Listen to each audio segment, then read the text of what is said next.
Hey everybody, I'm Shelby Rollins with singingsuccess.com, and today, your free vocal tip of the week, we're going to be talking about modes of connection. So this is going to be a series too, so make sure you stay tuned for the tips that are going to come after this. But I often get asked by students, how do I know how to fix my breaking problem?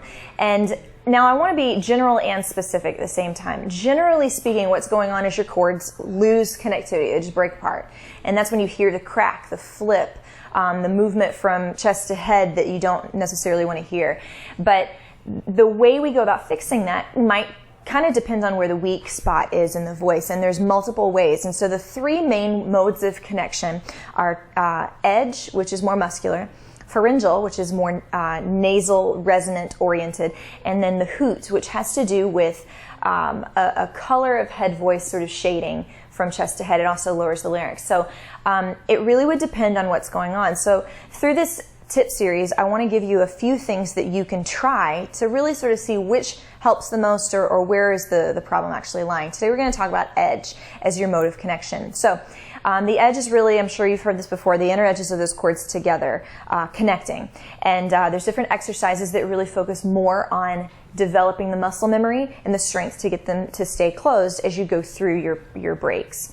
The first exercise I want to give you is something that has to do with a very closed mouth, small sound that really gets us to focus on the edge muscles. If you take your thumb and press right up here underneath your chin, kind of behind that chin bone, you'll feel that squishy place when you swallow. You feel it tighten up. You've probably done this before if you follow these tips very often. But I want you to do this on a staccato M. If you go, there's no real mind for pitch, just free vocalize, make it up. And put that into a scale. If you go, or even a,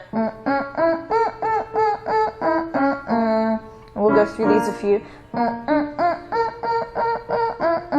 Here I am in the top of the scale is my bridge.